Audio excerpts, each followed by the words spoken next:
during a seemingly innocuous family dinner. The conversation flowed as usual.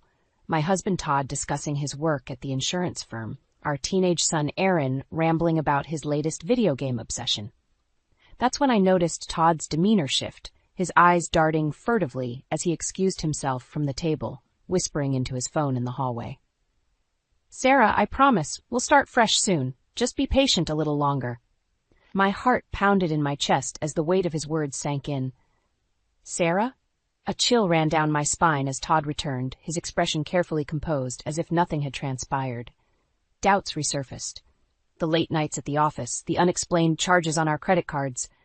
I had suppressed them, convincing myself that his dedication to providing for our family was paramount. That night, as Todd slept soundly beside me, my mind raced, dissecting every interaction, every half-truth that had once seemed innocuous. How could the man I had sacrificed so much for, the one for whom I had put my own career aspirations on hold, betray me in this way? The following morning, I feigned normalcy, my accountant's mind already formulating a plan. If Todd thought he could deceive me, the woman who had meticulously managed our finances for decades, he was sorely mistaken. I would unravel this web of lies, one thread at a time. Poring over our banking statements, I noticed suspicious patterns. Lavish purchases, withdrawals, and transfers that defied explanation. Each discrepancy fueled my determination, hardening my resolve to expose the truth, no matter how painful. As the days passed, my investigation intensified. I scoured credit card statements, cross-referenced receipts, and flagged every anomaly.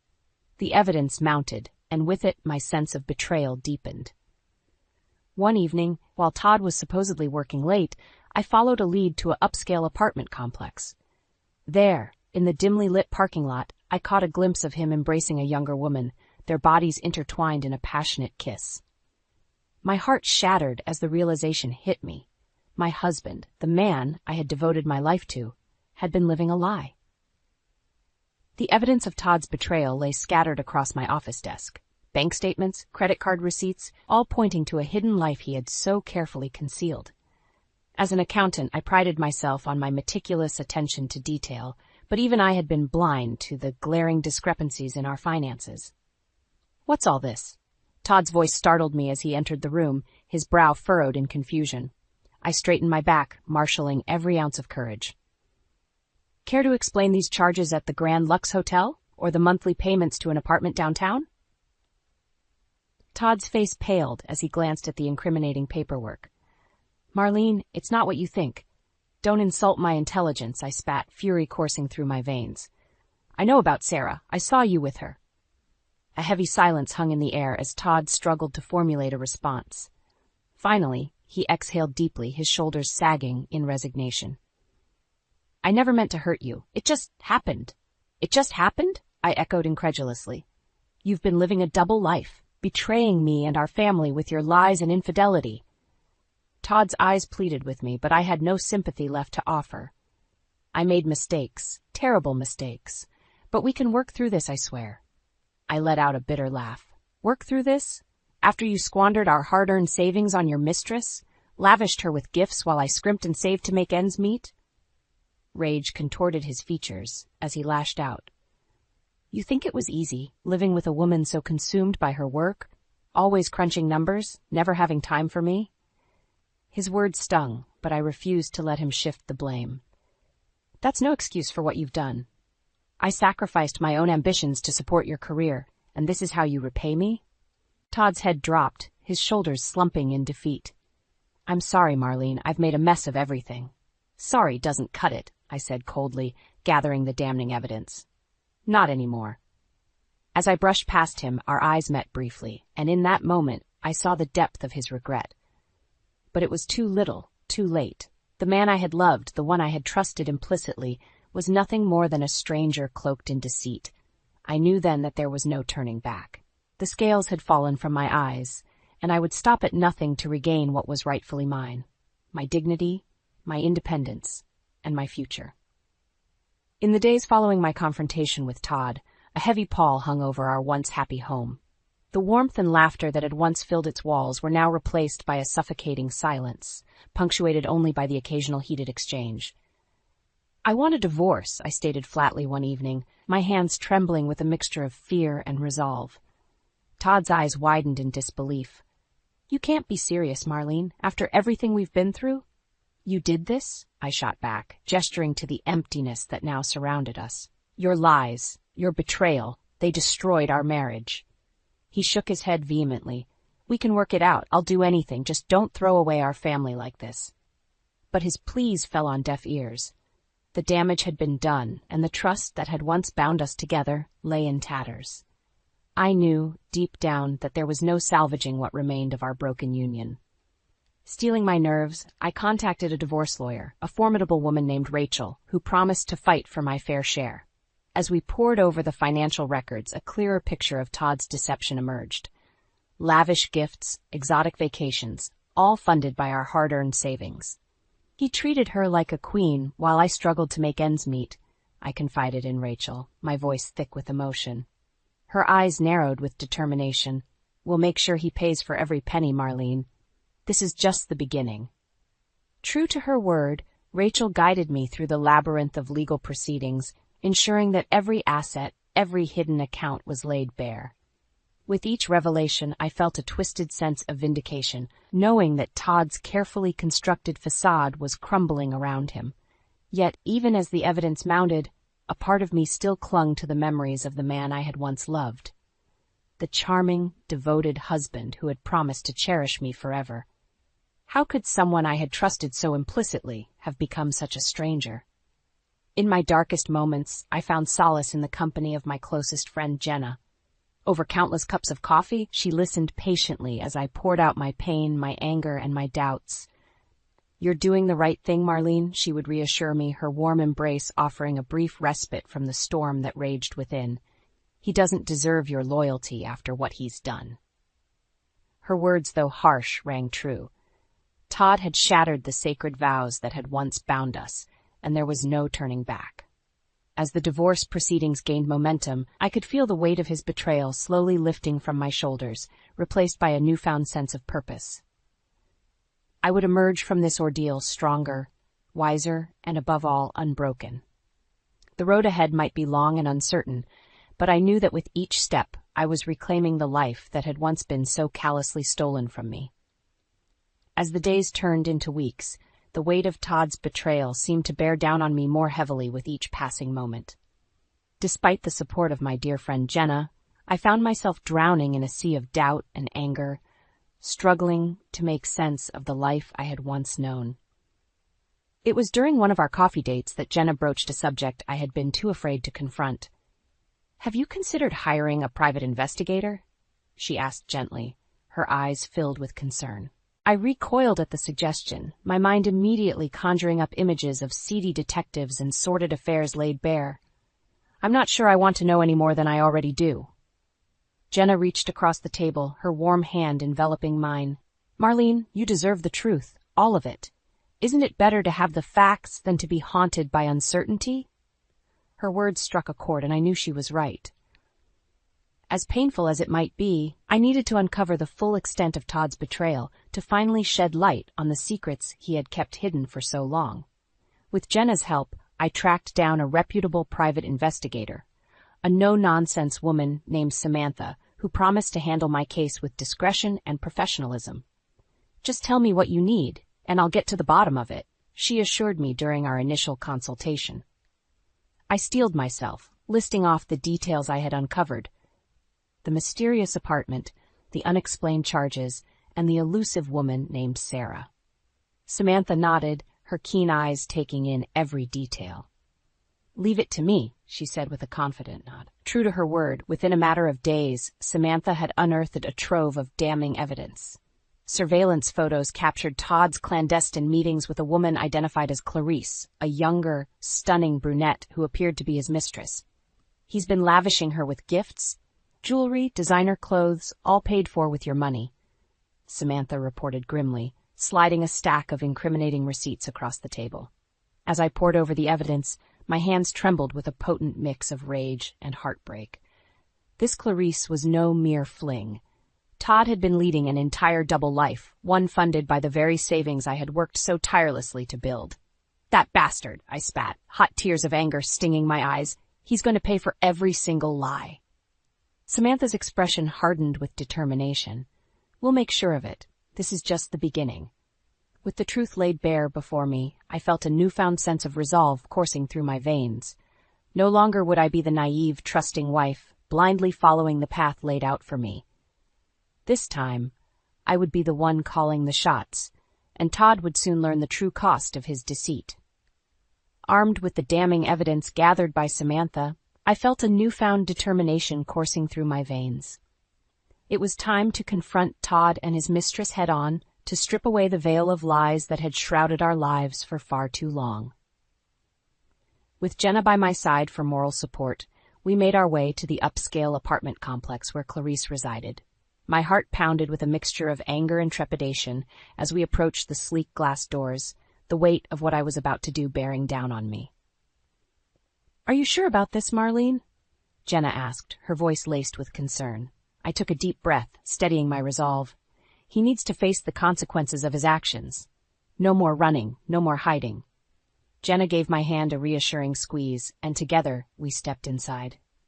The ride up to Clarice's floor was agonizingly slow, each passing second fueling the fire burning within me. When the elevator doors finally opened, I strode down the plush hallway with purpose, my heels clicking against the marble floor like a metronome counting down to the inevitable confrontation. I rapped sharply on the door, my knuckles stinging from the force of my blows.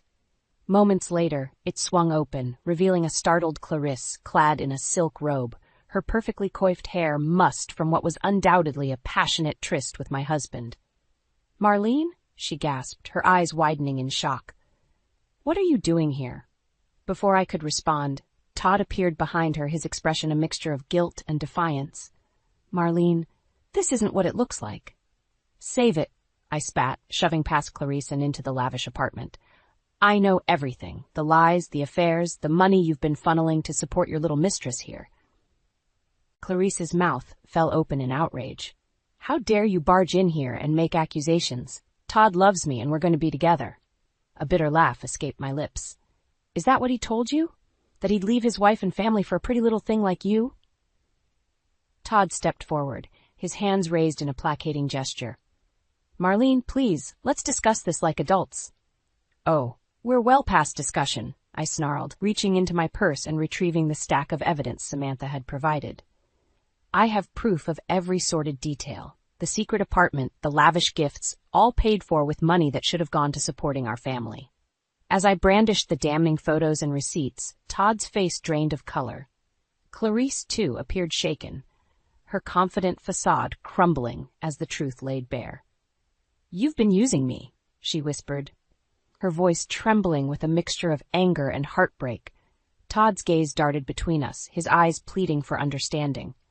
"It's not like that, Clarice. I never meant to hurt either of you." But his words fell on deaf ears. The betrayal ran too deep, the wounds too raw to be soothed by empty platitudes.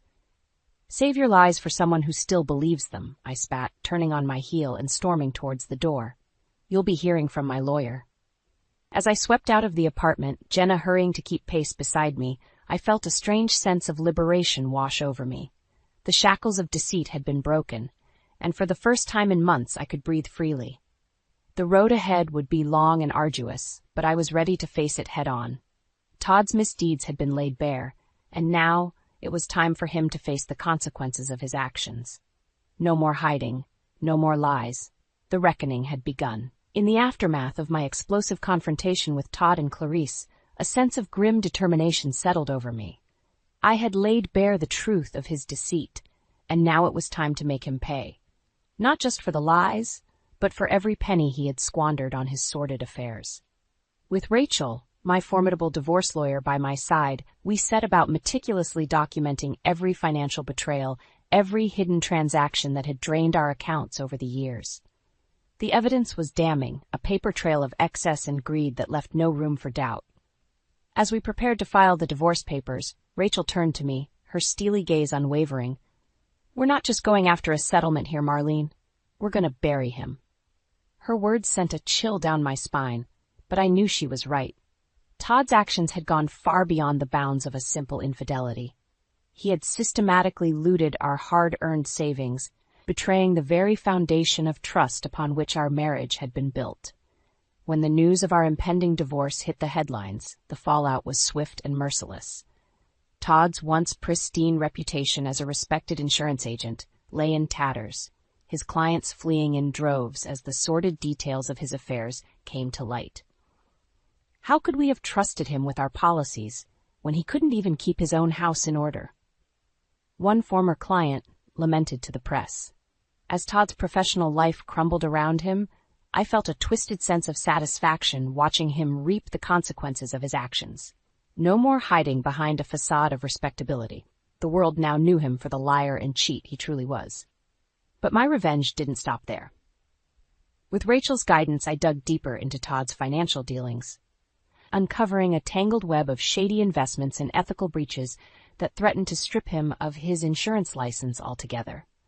He's been playing fast and loose with client funds for years, Rachel revealed, her expression grim, using their premiums to fund his lavish lifestyle and pay off his mistresses.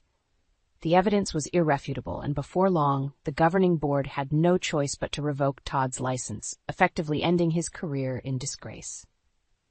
As the divorce proceedings dragged on, each court appearance became a public spectacle, with Todd's sordid misdeeds laid bare for all to see. I watched with a strange sense of detachment as he squirmed under the weight of his own lies, his once cocky demeanor replaced by a pathetic whimpering as he begged for leniency. But I was unmoved. He had made his bed, and now it was time for him to lie in it, alone, disgraced, and utterly ruined. In the end, the settlement was a mere formality. I had already taken back what was most precious, my dignity, my independence, and the knowledge that I had emerged from this ordeal a stronger, more resilient woman. As I watched Todd slink away from the courthouse, his head bowed in shame, I felt a strange sense of pity for the broken man he had become. But that pity was quickly overshadowed by a profound sense of relief. The nightmare was finally over, and I was free to start anew, unburdened by the weight of his betrayal. As the dust settled from the explosive divorce proceedings, I could scarcely recognize the man who had once been my husband. Todd's world had come crashing down around him, and the once cocky insurance agent was now a mere shadow of his former self. "This isn't over, Marlene," he snarled during one of our final court appearances, his eyes burning with a mixture of rage and desperation. "You haven't seen the last of me." But his threats rang hollow, a feeble attempt to cling to the illusion of power he had once wielded. The truth was laid bare. He was a disgraced shell of a man, his reputation in tatters, his finances in ruin. With each passing day, new revelations emerged, painting a picture of a man consumed by greed and deceit. It seemed that Clarice had been merely the tip of the iceberg, with evidence surfacing of multiple affairs spanning years, each mistress lavished with expensive gifts and exotic vacations funded by our hard-earned savings. He treated them like queens while I scraped by, pinching every penny, I confided to Jenna over coffee, my hands trembling with a mixture of anger and disbelief. Jenna's expression hardened, her usual warmth replaced by a steely resolve. "He's going to pay for every single lie, Marlene. We'll make sure of it." True to her word, Jenna became my fiercest ally, standing by my side as we methodically dismantled every aspect of Todd's carefully constructed facade. With the help of Rachel and her team of investigators, we uncovered a tangled web of financial misdeeds that went far beyond simple infidelity. It seemed that Todd had been using client funds to bankroll his lavish lifestyle, siphoning off premiums and investment returns to fuel his insatiable appetite for excess. The evidence was damning, and before long, the governing bodies had no choice but to take action. "Mr. Wilkins, in light of the overwhelming evidence of ethical breaches and financial misconduct, we have no choice but to revoke your insurance license, effective immediately," the stern-faced judge declared, her gavel punctuating the finality of her words. As Todd slumped in his seat, his face ashen, I felt a strange sense of vindication wash over me. This was the true cost of his betrayal. Not just the loss of his marriage and family, but the complete and utter annihilation of everything he had worked for.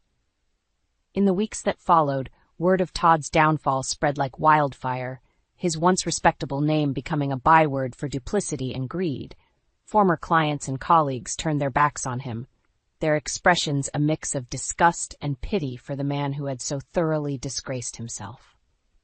I always knew there was something off about him. One former colleague remarked to the press, shaking his head in disbelief, but I never imagined the depths of his depravity. Through it all, Todd maintained a stoic silence, his once boisterous personality replaced by a sullen, withdrawn demeanor. It was as if the weight of his misdeeds had finally crushed him, leaving behind a hollow shell of a man. As for me, I found solace in the knowledge that justice had been served, that the man who had so callously betrayed me had finally reaped the consequences of his actions. It was a small victory, to be sure, but one that filled me with a newfound sense of strength and resolve. The road ahead might still be long and uncertain, but for the first time, in what felt like an eternity, I could see a glimmer of hope on the horizon. A chance to rebuild, to start anew, and to reclaim the life that had once been so cruelly stolen from me. The day my divorce from Todd was finally finalized, I expected to feel a sense of relief, a weight lifted from my shoulders. Instead, as I stood outside the courthouse, the crisp autumn breeze whipping through my hair, I was overcome by a strange mix of emotions: sadness, anger, and a profound sense of loss.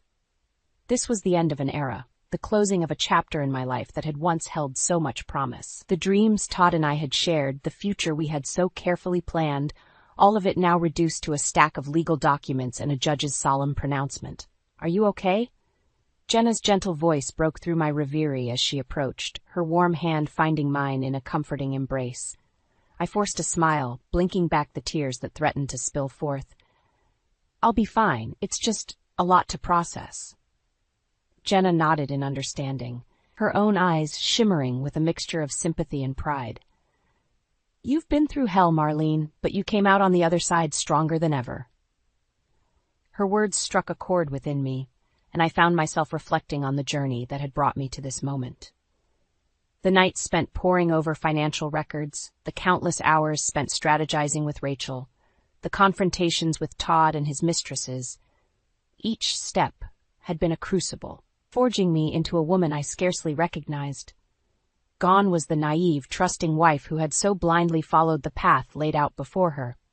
In her place stood a woman tempered by the fires of betrayal, a warrior who had stared down the ugliest depths of human deceit and emerged victorious. As I looked back on the wreckage of my former life, a strange sense of clarity washed over me. The pain, the heartbreak, the rage, it had all been worth it, for it had revealed a strength within me that I never knew existed. "You're right, Jenna," I said, squeezing her hand in gratitude. "I am stronger now, and I have all of you to thank for that." A warm smile spread across her face, and in that moment I knew that no matter what lay ahead, I would never be alone. The bonds forged in the fires of this ordeal were unbreakable, a sisterhood born of shared struggle and unwavering support. In the days and weeks that followed, I found myself slowly but surely reclaiming the pieces of the life that had been shattered by Todd's betrayal. With the financial settlement secured, I was finally able to breathe freely, unburdened by the weight of his deceit. Bit by bit, I began to rebuild, exploring new interests and rekindling long-forgotten passions. The accounting firm I had once abandoned in pursuit of Todd's dreams welcomed me back with open arms, and I found myself relishing the familiar rhythm of crunching numbers and analyzing spreadsheets.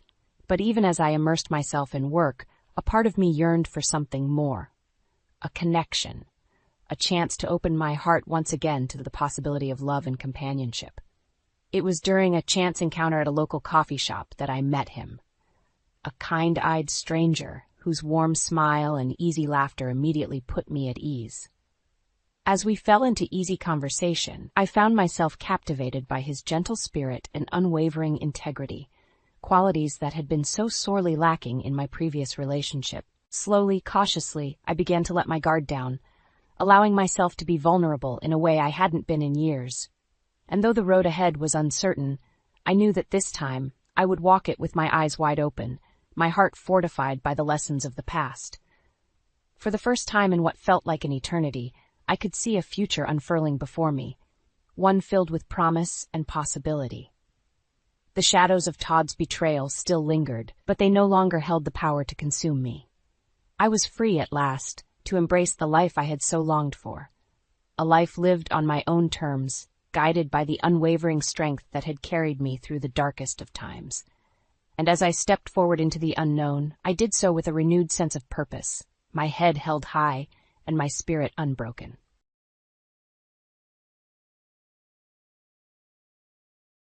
What's with that look?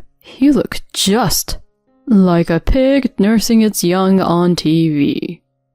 There I was, having gained weight after giving birth, nursing our baby when suddenly my drunk husband burst out laughing. You, with your round body, nursing our baby. You're just like a pig. When did I start running a pig farm? Did he just call me a pig?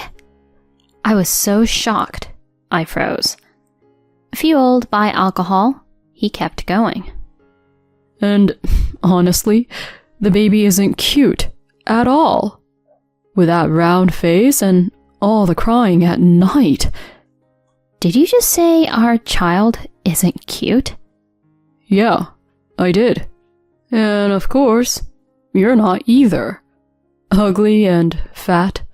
I can't accept the reality that you're my wife. Honestly, I could never love a fat woman like you ever again. With a serious face, he stood me up and locked me and our daughter in a cold, cramped room. When I woke up the next morning, he was gone. The bar blocking the room was removed. Holding my daughter, I left the room and was stunned when I turned back. A paper saying pigsty was stuck on the door of the room we were in. Seeing that, I lost it. My husband, who had just called me a pig and dismissed our daughter as unattractive, I couldn't forgive him. And so, I decided to get thorough revenge on my husband. My name is Angela, a 32-year-old housewife currently taking care of our child. I'm fairly attractive and was even chosen as Miss Campus in college. But after graduating and working at a company, I faced harassment from a senior for being favored for my looks. Physically and mentally exhausted, I quit. I decided to work as a temp. The company wasn't very famous, but my colleagues were nice, and it seemed like a peaceful place to work. My supervisor there, who would later become my husband, was Elliot. From our first meeting, he complimented my looks. Elliot, too, was tall, slim, and as handsome as a popular actor. I gradually started to fall for him, and soon we were going out to eat together. A year later, he proposed, and I happily accepted. We then went to greet each other's families who lived far away. My parents were thrilled about the marriage. Next, we visited Elliot's home. His father had passed away, and his mother lived alone, working in agriculture. On the day of our visit, his mother warmly took my hand with a friendly smile. "Oh, my son brought home such a beautiful girl. I'm so happy. Elliot, make sure you take good care of her." I know, Mom. We were warmly welcomed by his mother, and our marriage was decided. On the way home, he said to me, Mom was all smiles. She must have really liked you, Angela. "I hope so. That would make me really happy." She raised me alone, and is actually quite strict. When she's angry, she's really scary. Really? I wouldn't have guessed that. We talked like this as we headed back to our city home. When we announced our marriage at work, everyone congratulated us, saying we were a beautiful couple. I left my temp job when the contract ended and became a full-time housewife after the wedding. Overall, our newlywed life was happy. Elliot worked outside, so he didn't do much housework, but I didn't mind since I was a housewife. We had a good relationship, going out and eating together on weekends. You're a beauty. I can be proud anywhere I take you. I would blush at such compliments from him. Half a year after our marriage, I felt unwell and went to the hospital. I was told I was pregnant. When I told Elliot, he was overjoyed, jumping up in excitement. It's our child. They're going to be so beautiful. I wonder if it's a boy or a girl. Elliot, you're getting ahead of yourself. I felt truly happy during our conversation. Time passed, and at 9 months pregnant, I went back to my hometown to give birth. A month later, I gave birth to a girl and named her Emma, a name we had thought of before. Elliot couldn't come because of his busy work schedule. I decided to return when Emma could hold her head up. She was an easy baby, but she refused to drink from a bottle, so I breastfed her. My parents adored her and helped a lot, which was a huge relief. After Emma's 3 months checkup, and once she could hold her head up, I decided to return to our city home. I wondered how Elliot would react to seeing Emma for the first time. Surely, he would find her cute and thank me for my hard work. With these thoughts, I excitedly boarded the bus home. When I got home, Elliot wasn't back yet, so I did some housework while waiting. Eventually, he came home. I went to greet him at the door, holding Emma. Here's the long-awaited reunion. But at that moment, Elliot's face showed shock. Hey, what's with that look? Huh? Angela, you've gained way too much weight. How many pounds did you put on? Actually, I had already gained quite a bit of weight before pregnancy, and I hadn't quite gotten back to my pre-pregnancy shape. So I had gained about 22 pounds. I haven't really weighed myself, but maybe around 22 pounds. What? You gained 22 pounds? That's unbelievable. He was so shocked, he dropped his bag.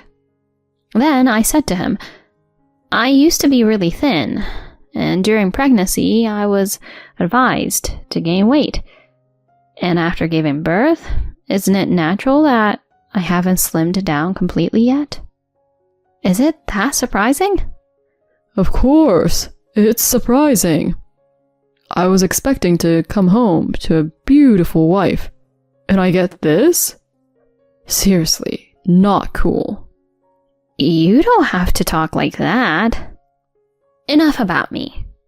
Look at Emma. It's your first time meeting her. I tried to show Emma to him, but he immediately looked away. I can't get over the shock.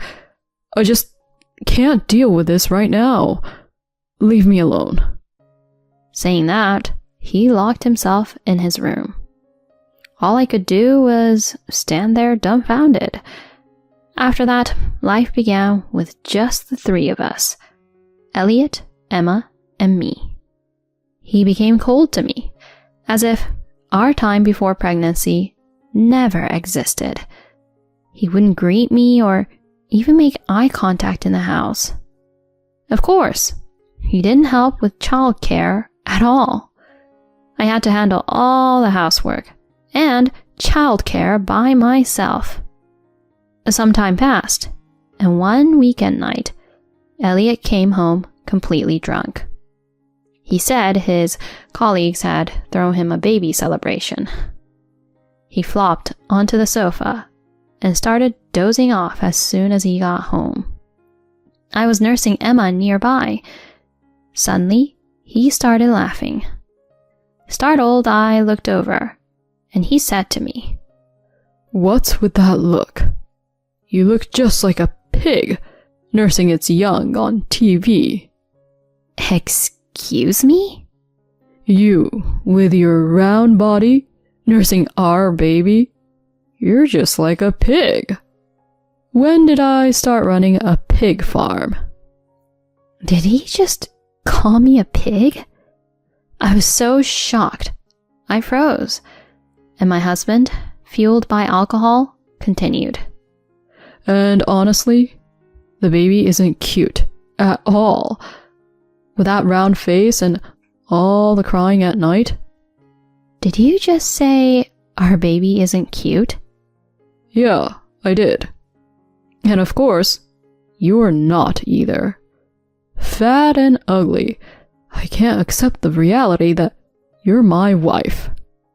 Honestly, I could never love a fat woman like you ever again." Suddenly, his expression turned serious, and he grabbed my wrist and made me stand up. "Hey, what are you doing?" "Just looking at your face and that ugly body makes me sick. Stay out of my sight." Then he locked me and Emma in a cold, cramped room. I pleaded to be let out, but the door was barred and wouldn't open. That night, we ended up sleeping in that room. When I woke up the next morning, he was gone, and the bar was removed. Holding Emma, I left the room and froze when I looked back. A paper saying pigsty was stuck on the door of the room we were in. Seeing that, I lost it. My husband had just called me a pig and dismissed our daughter as unattractive. I couldn't forgive him. At that moment, I decided to get thorough revenge on my husband. From that day, I spent time with Emma in the room marked pigsty. First, I focused on getting back to my original shape. I put up photos of a model I was once told I resembled on the wall. I completely changed my diet. I started exercising in my spare time, doing squats while holding Emma and standing on my toes while doing housework.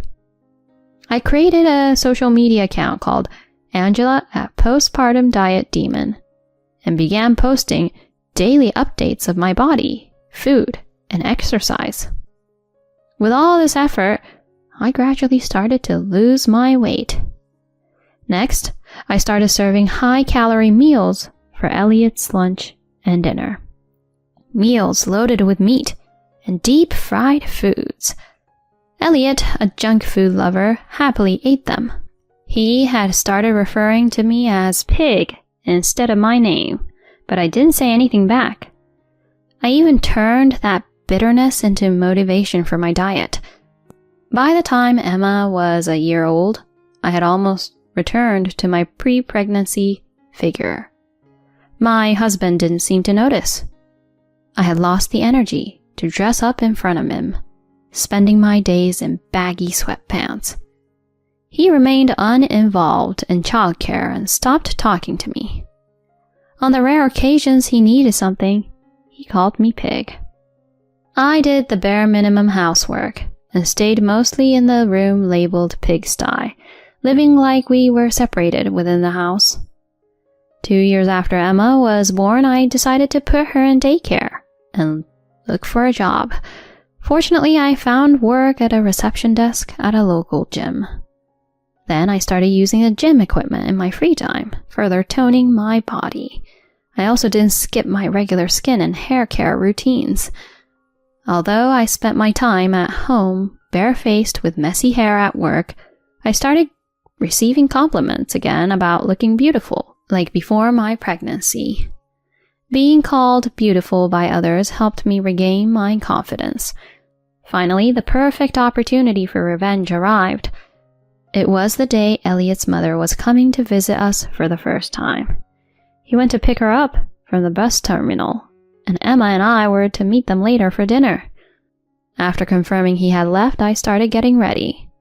I ditched the baggy sweats and slipped into a size 4 dress I had prepared for this day. I did my makeup and hair perfectly and left the house with Emma. On the way, Elliot texted me. Hey, pig, are you coming? So I took a screenshot of that. Arriving at the restaurant, he had his back to us, but his mother noticed us first. Angela, Emma, over here. Elliot frowned and turned around. Then, seeing my transformed appearance, his eyes widened and his mouth fell open. My mother-in-law, seeing her granddaughter, beamed with joy. Emma, it's Grandma. You're so adorable, and you look just like your beautiful mother, Angela.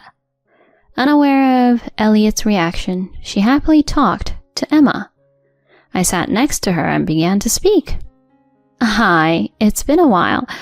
I hate to bring this up, but what's wrong?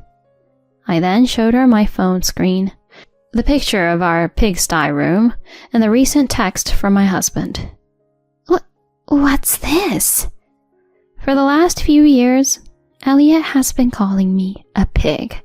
I was locked in a room labeled pigsty and did all the childcare and housework. I've endured his harassment, but I've reached my limit. I want a divorce from Elliot. What? It was him, not his mother, who was shocked. When I asked him what, he hastily said, That's just, a slip of the tongue. I don't think that way now. Angela, you've returned to your beautiful pre-pregnancy self. We don't need to get a divorce, right?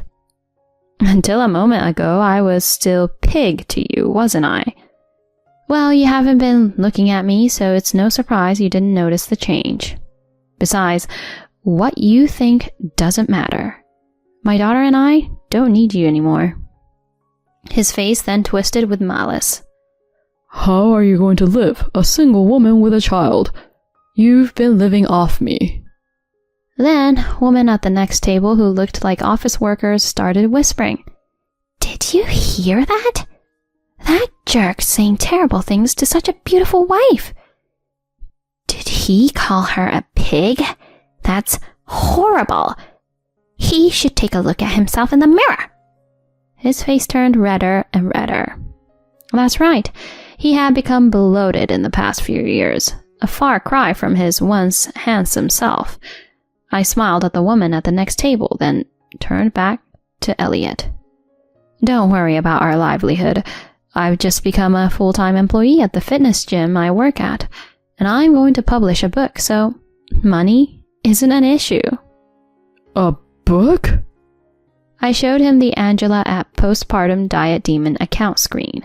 It had over 50,000 followers, with comments like, "You're an inspiration," and "Angela, you're amazing." I started this account to get revenge on you. Then one day a publisher contacted me. They wanted me to write a diet book. So yeah, I want a divorce. But divorce? You can't be serious. He stammered as he looked at the divorce papers I presented. Then his mother unleashed her fury. Enough, Elliot! All you can do now is sign that paper. Let these two be free. Mom? You mocked your wife for gaining weight after pregnancy without understanding how hard it is. You don't deserve to be called a father. Sign it now. Glared at by both me and his mother, he shrank back and signed. I took the papers, smiled at my mother-in-law, took Emma, and left. Later, our divorce was finalized. I received half of our savings and agreed on a monthly child support of $500. After we left, Elliot's unhealthy eating increased, and he became even more obese, eventually getting sick. He tried to contact me to reconcile, but I immediately blocked his number. Now, he lives alone, struggling to pay child support. Knowing this, I just think serves him right. As for me, I moved into a new house with my daughter using the alimony. My book is selling well, and I'm going to appear on TV. My mother-in-law has apologized many times and asked to keep seeing Emma, so I let her visit regularly. From now on, I want to enjoy my daughter's growth and live my life with joy and optimism.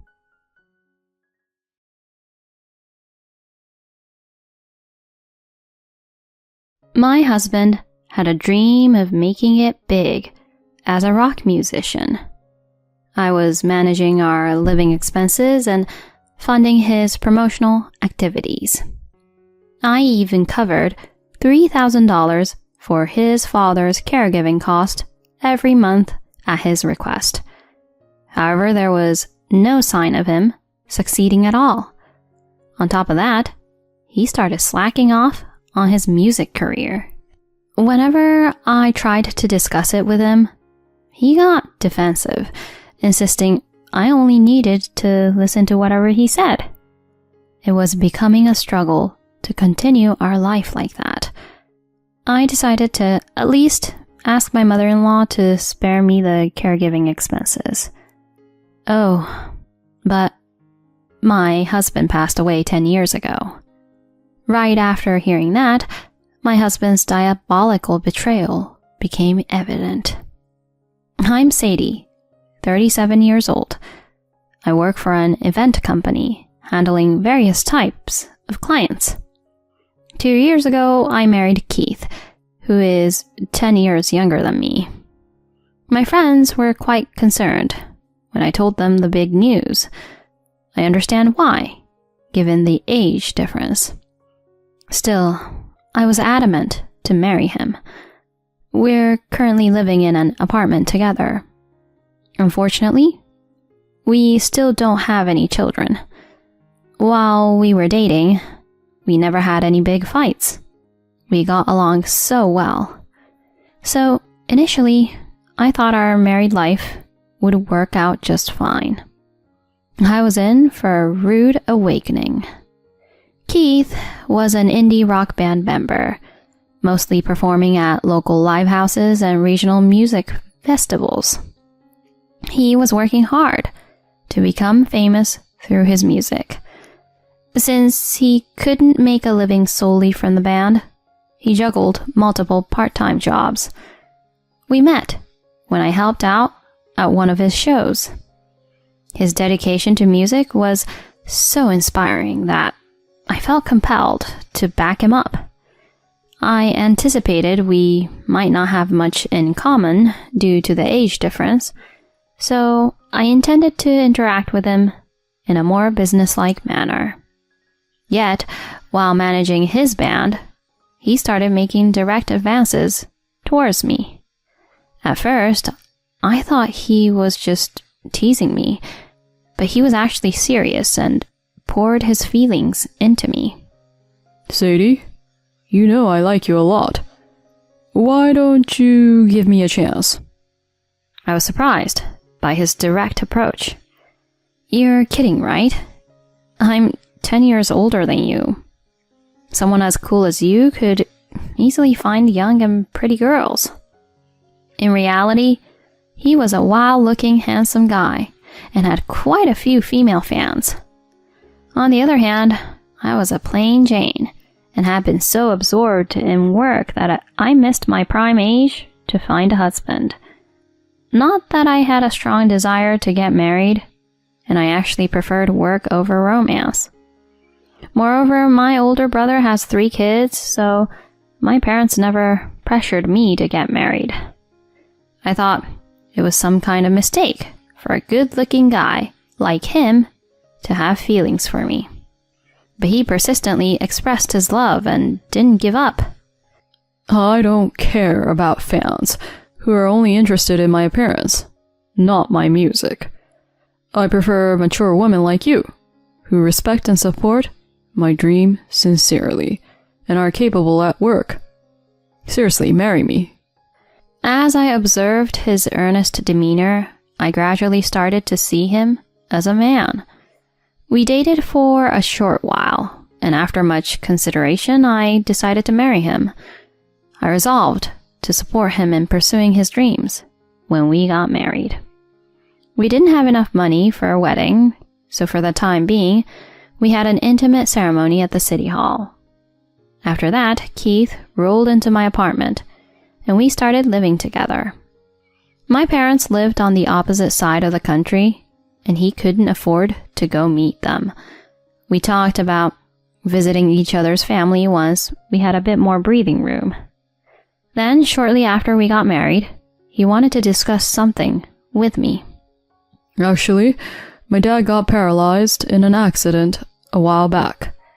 He needs caregiving, but I can't go back that often, and my mom's getting old and can't move around much either. Oh no, that sounds tough. Is there something I can do? Yeah, well, his care costs $3,000 a month. I've been cutting corners to make ends meet so far, but I'm reaching my limit. I'm really sorry, but honey, could you pitch in the $3,000 each month? I was a bit taken aback by the request. My take-home salary was about $3,000, and he made about $1,500. Sending my entire salary each month would have left us with just enough for rent. Seeing me lost in thought, he suddenly grabbed my hand. Honey, I'm really counting on you. My parents have been supporting my dream. Doing nothing about this won't sit right with me. I'll work hard to become famous. Please. I decided to tough it out at his desperate plea. All right, but if it comes out of my income, we won't be able to sustain ourselves. So for now, I'll use my savings. You've got to pay it back sometime, though. Thanks, love. I'll definitely pay it back. Heck, if I make it big, I'll spoil you rotten. Just to be safe, I made him sign a promissory note. Even though we were married, I thought it would have been better to handle those things properly. Paying $3,000 a month hurt, but I tried to think it was for a good cause. I just hoped his band would become famous soon. Contrary to my wish, he hasn't made any progress after 2 years. Not only that, he hasn't been promoting his band lately. Furthermore, they don't even get together and practice. He's either lounging at home or using the pocket money I give him to go out somewhere. At first, I thought he might have given up on his dream. If he's not continuing with music, he needs to find another job. When I asked him if he had given up, he insisted he was still pursuing his music career. Despite his words, there's no sign of him restarting band activities at all. One day I got fed up and complained to him. Hey, can't you just get back into playing shows already? Or at least try some part-time jobs, even short-term? It could be a fresh breath of air, you know? Yeah, maybe. When I'm in the mood. You said that last time, but you've been just chilling without working. If you keep going like this, we're going to be in serious trouble. Just earn a little something, for God's sake. His nonchalance ticked me off, and I unintentionally responded in a harsher tone. He glared at me, and then got defensive. Shut up. Don't you complain about men's work. I'm just taking a break 'cause I'm in a slump. I'll get back to it when time passes. I was stunned by his sudden burst of anger. He had never been nasty to me since we got married. Anyway, his not working is seriously messing our finances up. My savings are getting low because of the monthly caregiving expense for my father-in-law. Our life will seriously fall apart soon. I did discuss reducing the amount I send with him, but... Cut down the amount? That'll make my dad suffer and make life harder for my mom. Are you planning to abandon my parents? It's not like that at all, but we're barely afloat. We can't sustain our life on just my income. Figuring that out is your job as my wife. Reducing the amount is absolutely out of the question. If there's not enough money, you go get a part-time job or something. He furiously stormed back to his room after that. I was at a loss about how to deal with his absurd demands. His troublesome behavior doesn't end there. Lately, he says he's going out with friends and comes back pretty late. It's not uncommon for him to return in the dead of night or sometimes not even contact me and just come back in the morning. When he returns home, he reeks of alcohol and perfume. When I ask him where he's been, he says he's been out playing around and drinking at bars. Okay, if it's just him drinking too much, I can understand the alcohol smell. But what's with the strong scent of perfume? I ask him to at least let me know where he's going, but he just won't listen. Don't complain about my hangouts with my buddies. I just happened to get that perfume smell at the bar. Don't go jumping to conclusions. He got upset when I mentioned the perfume. However, his eyes were looking all over the place, and he was sweating, so it was crystal clear he was lying. He used to be sweet when we first got married, but now there's not a trace of it left. In fact, I feel like he's treating me more like a cash cow than anything else. Divorce crosses my mind, but there's also the matter of the caregiving fees I've paid so far. I still have the promissory note, but will I get it back after the divorce? I have no choice but to consult with my in-laws, so while he's away, I've decided to call him. When I cleaned his room, I found a notebook with phone numbers written on it.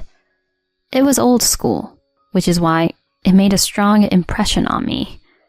While he's out, I go into his room and dial the number written in the notebook. Then, a woman's voice answers. Hello, who is this? Oh, hi, this is Sadie. You don't know me. Is this Miss Florence, Keith's mother? Yes. I explained to her that I'm his wife. She sounds really surprised since she hasn't received any news from him. I never thought he could get married. He's lazy and always talks about becoming a rock star. I'm really sorry for the delayed update. He was earnest in pursuing me. And well, I'm quite a bit older than him. I feel kind of guilty, so I blurted that out like an excuse. Then I bring out the issue of caregiving expenses. He asked me to pay $3,000 each month for his father's care. But because he's not working, my savings are about to run out. Is it okay to reduce the amount? When I nervously ask her, she becomes dead silent on the other end.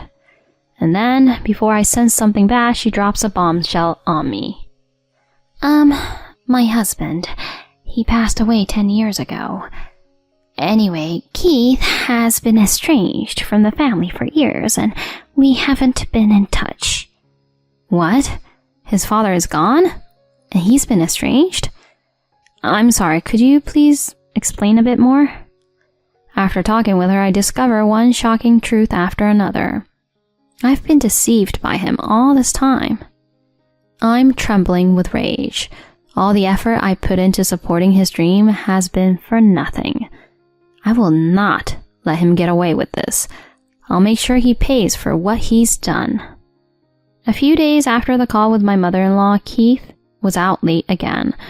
Normally I'd be worried about where he'd been, but now I honestly feel relieved because I'm not interrupted in my preparations. When he returns, just as I finish my task, he widens his eyes as he looks around the room. Then he starts yelling at me. Hey, what the heck are you doing? Don't touch my stuff without permission. I stare at him coldly. You need to get out of this apartment, and we're getting a divorce. You'll be hearing from my lawyer soon. What the heck? You can't just say that out of the blue. What the heck do you think you're doing? I know exactly what I'm doing. But do you? What have you done with the $3,000 I've been paying every month for your dad's care, which you lied about? He freezes at my question, so I tell him about contacting his mom. Without giving him a chance to say a word, I question him about his dad's passing and his estrangement due to repeated misdemeanors like shoplifting. His face turns pale and desperately tries to come up with excuses. No, it's not like that at all. Oh, I was buying band equipment. It was pricey, so I was hesitant to tell you. It's for work, so it's fine, right? I'm disgusted by his pathetic excuse at this point.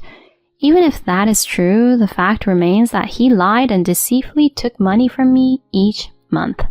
And especially because it was all built on lies, there's no way I could forgive him. I'm not up for vague excuses. You used the money I gave you on your affairs, right? I've got proof, and it's all been checked. His notebook listed a bunch of women's phone numbers. When I called them all up, 5 women confirmed they were involved romantically with him. They were all lied to about him being single. When I confront him about this, he turns red as a beet and becomes enraged. He even tries to attack me. At this moment, a sharp scream comes from the back room. Enough! And out pour a bunch of women. The color on his face goes from red to white in a second. They're all his mistresses he deceived, and all gathered at my request. They looked like they were ready to unleash hell, especially since some of them were seriously considering marriage. They pounce on him, shouting, "You jerk!" and "You scumbag!" as they tower around the cowering Keith. The outnumbered women, fueled by anger, are like a force to be reckoned with. Amid this chaos, Keith's groveling, crying out, "Please stop. I messed up. I'm sorry." Once they have enough of him, each of them spits out, "I'll never forgive you," and "We're done," and storms out one by one. He's left in a sorry state, completely stunned.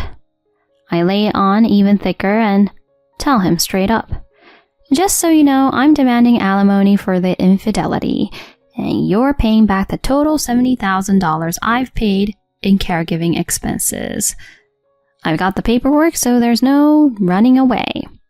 He suddenly looks at me and begs on his knees, "Please, honey, please don't divorce me. I'll pay back the money over time, and I'll change my ways and work seriously. Please, don't leave me." His pleas fall on deaf ears at this point. I feel nothing but annoyance. Are you kidding me? After lying and stealing money from me, you're saying this now? Using your deceased father as an excuse is despicable. Now I understand exactly why your mom disowned you. Please don't say that. I'm really remorseful. It's too late for me to believe that now. I never want to see your face again. I'll contact you through my lawyer, so get the heck out of my apartment right now. If you don't leave, I'm calling the police.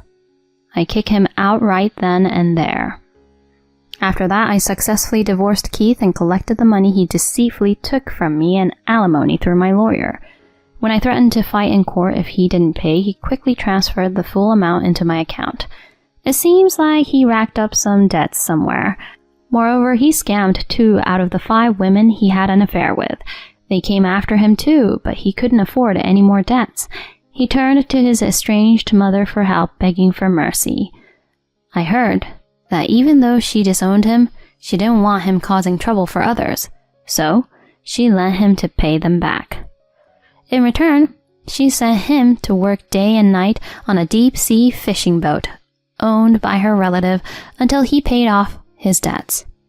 He's probably getting tossed around in rough waters and being worked rigorously right about now. On the other hand, I've got my money back, plus alimony, so I'm living a carefree single life. I'm hoping to meet someone sincere next time around.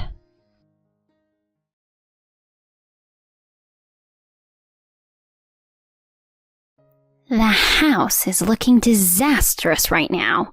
Please tell her to hurry back and clean up. My mother-in-law came all the way to my parents' house just to tell me that. But then, my mom made an even more shocking statement. My daughter passed away yesterday. I'm Kat, a 27-year-old housewife. It's been a year since I married Wayne. We met at our mutual friend's house party. I wasn't good at meeting guys, so my sweet friend set it up for me. That's where I met him. Hi, can I join you? Oh, sure. It was a couple of hours into the party when he suddenly popped up. We talked about a lot of things, and he asked me many questions, which made it easy for me to keep the conversation flowing. We were glued in our seats, talking until the wee hours, and I was hoping I would see him again. Luckily, he felt the same way, and we exchanged our numbers at the end of the night. From then on, we messaged each other every day and started casually dating. As we got to know each other better, he asked me to be his girlfriend. We kept our relationship fun and loving without any major quarrels. Your cooking is amazing. I'm impressed by the taste. Really? I'm so happy to hear that. I'll make you more. Whenever he came over, I often cooked for him. Seeing him enjoy my food delighted me. If we got married, I thought I'd be cooking like that for him every day. I couldn't help but smile at the thought. I did hope to marry him someday. Then, about a year into our relationship, he popped the question. Will you keep making delicious meals for me? Marry me. I was totally caught off guard by how quickly it happened, but I was ecstatic. Yes, I love you so much. Hence, the wedding preparation began. We quickly informed our parents and had the customary meet and greet. Then we tied the knot in a beautiful ceremony.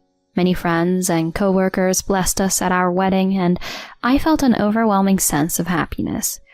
We had been living separately up to that point and finally moved in together. Wayne wanted me to focus on being a homemaker, so I quit my job to become a full-time housewife. I did my best to provide a comfortable home for him by expanding my cooking skills and keeping the house squeaky clean. However, there was one thing that grabbed my attention about Wayne after living together. He was way messier than I imagined. First off, he always left his clothes lying around. It was a common sight to see his socks or t-shirts scattered on the living room floor after he had taken them off. And after eating, he didn't bother to take his own dishes away but went straight to the sofa to lie down. I understood that it was my job to do the chores as a housewife, but I wished he'd be a bit more mindful about how he lived. Another surprise was that he couldn't do his tie by himself, and I had to help him. How did you manage before? Mom used to do it for me. Seriously? By the way, she used to iron my shirts every day. Can't you do it too? Okay, I'll iron them. Don't mess it up, okay? He deliberately sighed, tinged with a touch of irritation. His attitude disturbed me. He was sincere and kind before we got married, but something changed since then. He became colder towards me and acted more like a domineering husband, always nitpicking about what I did. Hey, why are we having fish today? It's nutritious, and we had meat yesterday, so I thought fish would be good for today. Are you kidding me? You know I like red meat, right? I don't want to eat fish. But he often expressed his selfish desires. Hey, my shoes aren't polished enough. Make sure the beer is ice cold. Don't serve all the dishes at once. It's overwhelming, you know? Serve them like a course, one by one. Honestly, his demands were tedious, and it was getting on my nerves. Whenever I couldn't meet his standard, he'd blame me, saying, Mom always did it perfectly. Apparently, he was overly pampered and catered to by her for everything. I resented her for spoiling him so much. A few months into our marriage, we went over to his parents' house for the first time, and I witnessed a surprising scene. Welcome back, my dear. So good to see you. Hey, Mom. Glad to be back. Carrying such heavy stuff. Poor thing. Give it to me. I'll take care of it. Thanks, Mom. I'm baking your favorite cake, so let's have it together. Oh, sounds good. I'd love some coffee made by you too. Of course, dear. Come, have a seat on the sofa. Miranda was only talking to Wayne nonstop, completely ignoring me like I wasn't even there. Larry, my father-in-law, greeted me and we engaged in a conversation, but Miranda was stuck to Wayne the whole time. Sorry about that, Kat.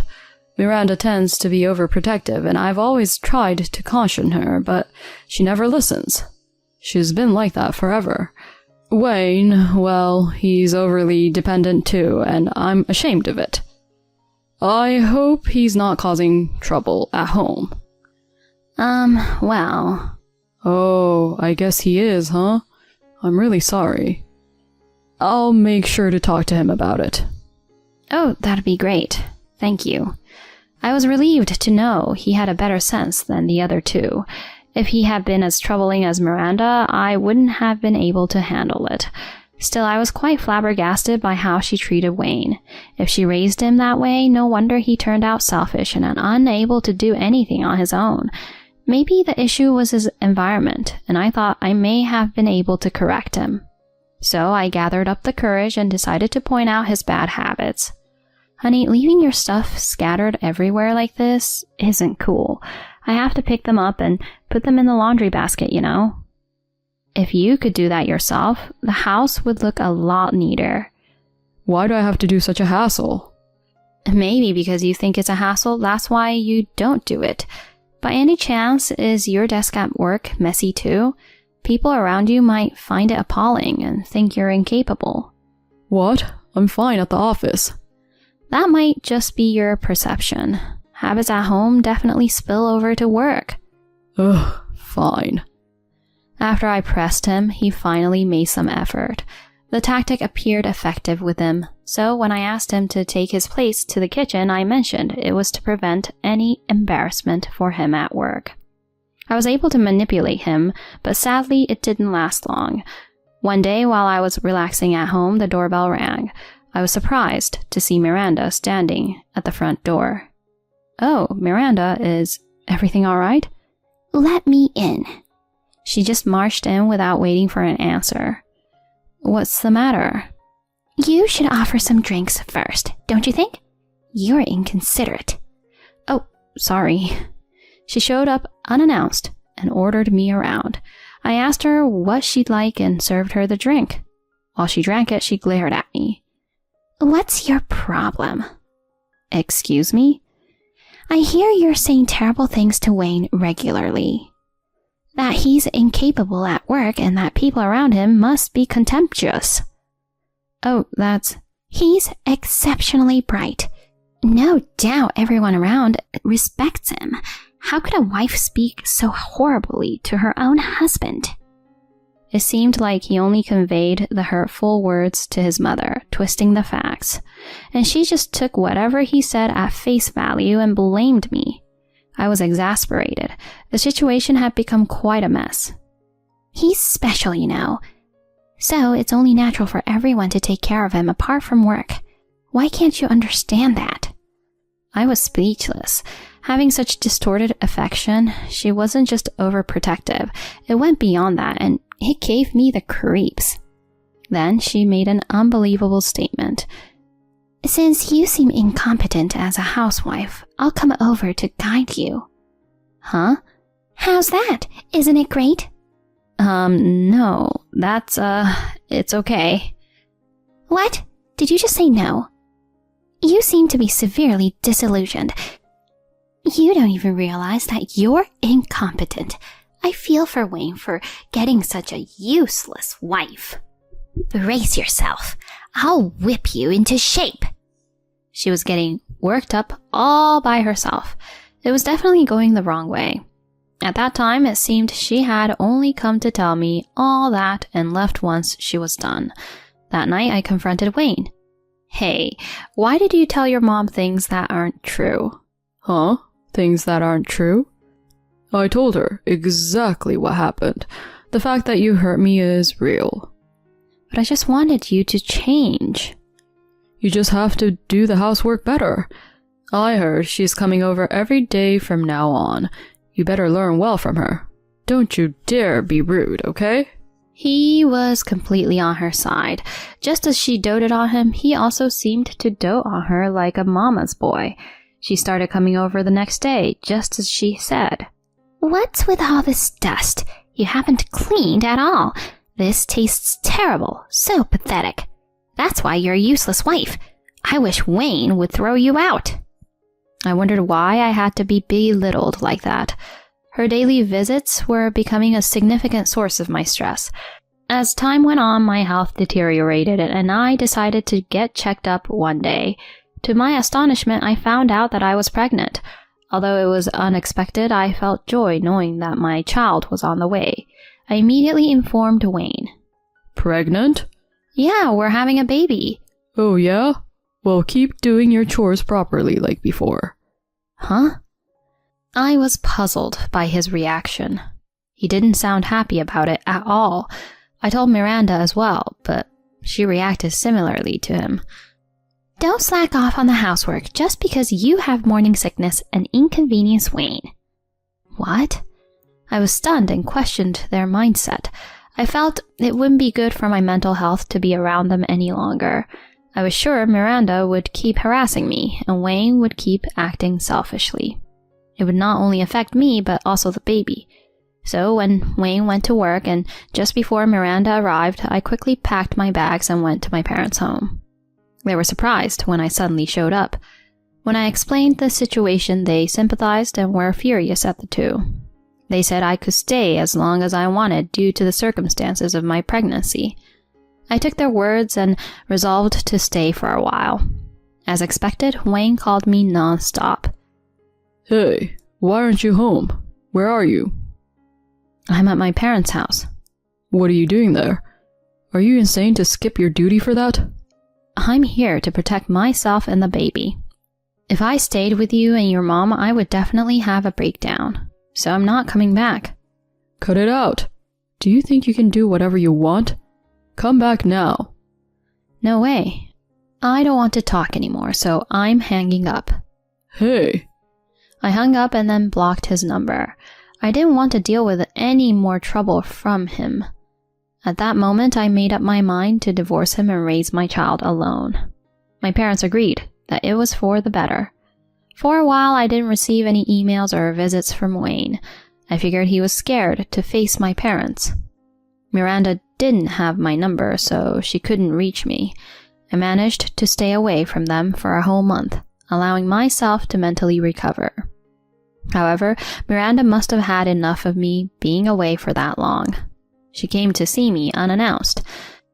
As I let out a sigh of annoyance and was about to open the door, my mom told me to stay in my room. Then she opened the door and began dealing with Miranda. It's been a long time. What can I do for you today? Miranda widened her eyes and shouted, "Bring out your daughter. Her house is looking disastrous now. Please tell her to hurry back and clean it up." She came all the way just to tell me that. Apparently, Wayne had been making a huge mess, and every time she went there, she had to spend a lot of time cleaning. So she needed me to come back and take over the responsibilities. She completely disregarded the fact that I was pregnant. I was flabbergasted. Then my mom made a surprising statement. "She passed away yesterday." "What? What are you talking about?" Miranda was shaken, and I was also stunned by it. "She passed away? Huh?" I asked her to run an errand on the way back from the doctor. But then she got hit by a car that ran a red light. That's why I can't bring her out, even if you ask. What? My mom was totally serious, so Miranda seemed to believe her. I'm sorry for your loss. I didn't expect to hear this. I said many terrible things to her. I was just thinking about my son, but she must have been hurt. No, I intentionally hurt her. Said horrible things to her. I'm really sorry. Ah, I see. Indeed, she was deeply hurt by you and Wayne. That's why she came back to us. If she hadn't returned here, she might not have had an accident. Yes, that's right. I'm really sorry. I don't know how to apologize enough. Miranda, overwhelmed with guilt, covered her face with both hands. Have you realized how badly you've hurt my daughter? Yes, I'm really ashamed. She kept apologizing, and my mom stopped her. Please, forgive me for going a bit too far. Actually, Kat is alive. Huh?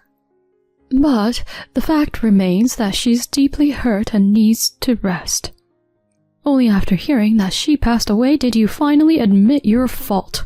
If we had talked assuming she was alive from the beginning, it wouldn't have turned out this way. I apologize for my rough action. Miranda had a complex expression, but didn't blame her. It's because I pampered my son too much that he turned into an incompetent and irresponsible man. I'm really sorry for causing trouble. Miranda seemed to have truly reflected on her actions, but that didn't erase what had happened before. Afterward, I told Wayne that I wanted a divorce. He initially protested, saying that it was out of the question. But after my in-laws persuaded him, he reluctantly agreed. Subsequently, they came to apologize to me. They promised to re-educate him and assured me they'd ensure he paid child support on time. Currently, he's under strict discipline at his parents' house. They seem to be instructing him on how to take care of himself and cook.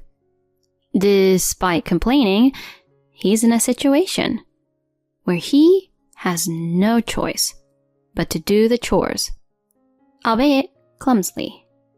Occasionally, my in-laws get to see their grandson. As for Wayne, I plan to decide whether to involve him in the child's life based on my in-laws' assessment of his maturity. Meanwhile, I've started working again and getting support from my family in raising my son. I'm working hard to earn enough for his future education and to allow him to pursue his interests.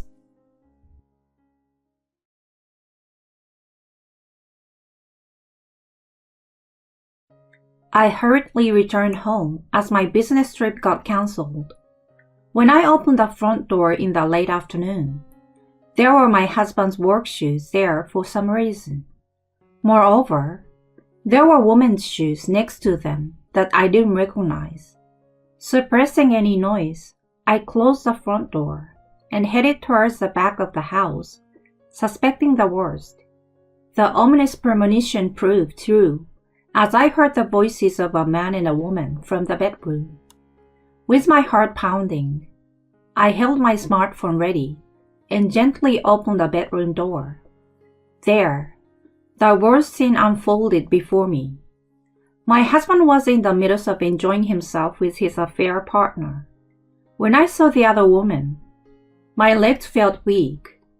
After all, my husband's affair partner turned out to be my brother's wife. As the act concluded, the two lay side by side, embracing each other and starting a conversation. "You are truly the best. Much better than that guy." "You are too. You looked incredibly cute today." "Your wife doesn't know, does she? If she finds out, you will be in big trouble." "She's too slow to notice. It's okay. As I recorded the video, I felt a trembling sensation in the back of my throat. What are they doing to me? I won't forgive them. I will show them hell. After all this, my foolish husband and sister-in-law will cry and scream in despair. My name is Monica, and I'm a 30-year-old housewife. My family consists of my father, who is a teacher, my mother, and my elder brother Edward, who is 3 years older. My brother has always been my source of pride, excelling in both academics and sports since we were kids. He always gets top grades in school, and is a regular in football, which he has learned since he was a child. I was always attached to my older brother, who was dependable and kind, and I would always go around saying, "Edward, Edward." On the other hand, I was just an average girl in terms of grace and appearance. However, my brother cherished me, always taking care of me. This was back in my childhood. I was targeted by the local troublemakers, teased, and had my belongings destroyed. At first, I endured it alone, but unable to bear it any longer, I consulted my brother. My brother, furious, confronted the troublemakers alone and gave them a good beating. The troublemakers brought by my brother had tears in their eyes and apologized to me. Since then, I was no longer targeted, and I gained a peaceful life. From that time, my brother became my hero. As my brother grew up, he entered a top-tier university, and 3 years later, I went to university. There, I was able to make many friends. One of my close friends especially was Lee. I met Lee, who had a friendly and cute appearance, in the same circle, and we became good friends. Even after graduating from university, we often went out for meals, sharing updates and discussing our respective love lives. At that time, I was in my second year at an advertising company. On the other hand, Lee had resigned from her full-time job and was working as a temp. During that period, I had broken up with my then boyfriend about half a year ago. "Monica, haven't you been in love lately?" Upon Lee's question, I slightly tilted my head. It's been only half a year since I broke up with my ex-boyfriend, so for now, I will focus on my work. After saying that, Lee frowned. "No way! We are still young, so we should be actively dating. How about I introduce you to a friend from my high school days? He's a great guy." "Huh? If you say so." This is how I was introduced to Aaron, who would later become my husband. He was a salesman for a small business and was tall and handsome. The moment I saw him, I thought he was great. "Aaron is very kind, and I think he's perfect for you, Monica. Why don't we exchange contact information?" With Lee's encouragement, we exchanged contact information. Then, the two of us started going out to eat together. Aaron seems to like me and asked me to go out with him, which I gladly accepted, and we began dating. It must have been about 6 months after I started dating Aaron. Lee had invited me to dinner. "Listen, Monica, I was dumped by him." Lee had a boyfriend since university, and she revealed that they had broken up. I tried to comfort her. "Lee, you will find someone new quickly. Cheer up." "I'm already 25. I want to marry the next person I date. I want someone kind, cool, with a good income." At that moment, I thought of my brother. He worked for a major IT company back then, and his income was quite good. If I remembered correctly, he didn't have a girlfriend. Lee had introduced me to Aaron, so I felt indebted to her. So I suggested to her, "If you want, how about meeting my brother?" "Huh? Your brother?" When I showed her a photo of my brother on my phone, Lee's face lit up. "No way! Your brother is so cool, and he works for Microsoft? If such a person was available, you should have introduced him earlier." "Wait a minute. Didn't you have a boyfriend until recently?" I couldn't help but chuckle. Still, since Lee was enthusiastic, I decided to introduce her to my brother. On another day, I called my brother and introduced him to Lee. Lee then launched a vigorous attack on my brother. My brother didn't seem to mind Lee's cute and earnest efforts. After a while, they both reported that they had started dating. I genuinely felt happy for them. About 2 years later, during a meal with Lee, she told me this. "Hey, Monica, I've decided to marry Edward." "Really? You finally made it to the goal. I can't believe you're going to be my sister-in-law." "It's all thanks to you. Even after becoming relatives, let's get along well. You introduced me to Aaron. I'm glad we have such a connection." "What about you and Aaron, Monica? Any plans for marriage?" "Actually, we've been talking about getting married soon. If you and my brother are getting married, we might consider it afterward." "Huh? Really? So both of us will be getting married. Let's make speech at each other's weddings." "Sounds good. Let's stay close as relatives after the weddings." Several months later, my brother and Lee got married as promised. I gave a speech at their wedding. Aaron also attended the ceremony as my fiancé, and we celebrated their new beginning together. 6 months after my brother and Lee's wedding, Aaron and I had our wedding. I have good memories of my brother crying at the wedding. Aaron, I'm counting on you to take care of Monica. Of course, Edward. I will do my best as a brother from now on. I watched the conversation between my brother and Aaron with a smile. Afterward, my brother and Lee started living in a high-rise apartment, and Aaron and I also rented an apartment to begin a new life. However, married life was far from what I had imagined. Aaron didn't do any housework. Since we are married, housework is a wife's job, right? He pushed everything onto me, and I reluctantly followed his lead, handling all the household chores. 1 year after our marriage, Aaron got into trouble with his boss and resigned from his job. Later, he found a new job through connections, and after the transfer, started coming home later and later. As he worked in sales, socializing was unavoidable, but our conversations dwindled, and he began to show a somewhat indifferent attitude. Every day, I am met with a somewhat curt attitude. Then one day, I was scheduled to go on a business trip for a week for work. "Aaron, I will be going on a 1-week business trip next week."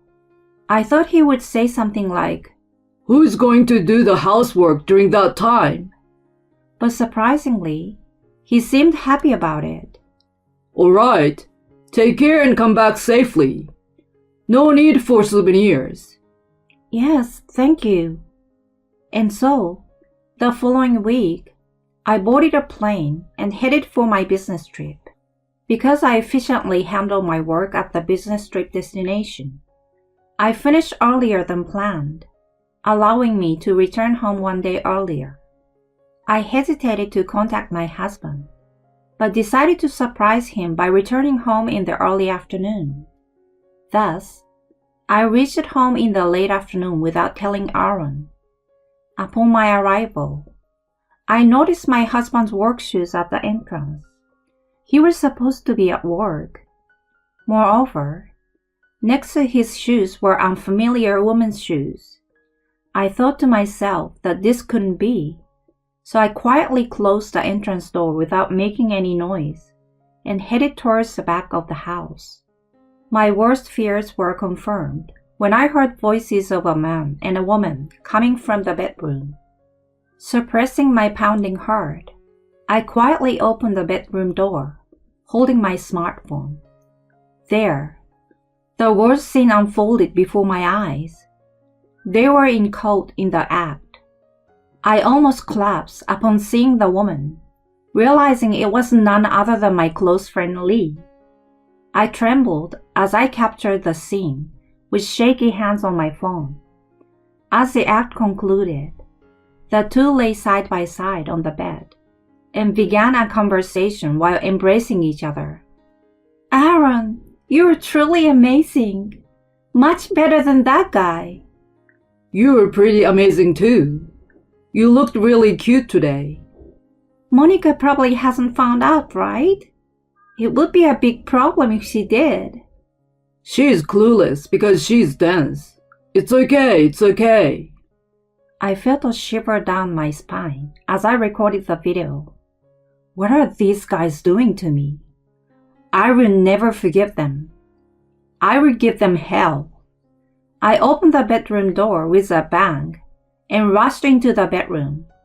What? Monica, why? You were supposed to be on a business trip. Aaron was surprised, hastily trying to cover his naked body.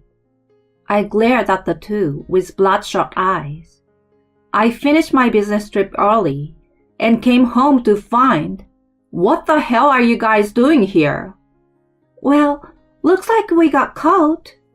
It was Lee who said that. I turned to her. Lee, what the hell do you think you're doing? Fooling around with Aaron despite having my brother. Since when has this been going on? Since high school, but... We couldn't resist each other after we got married. Since high school? And yet, you introduced Aaron to me?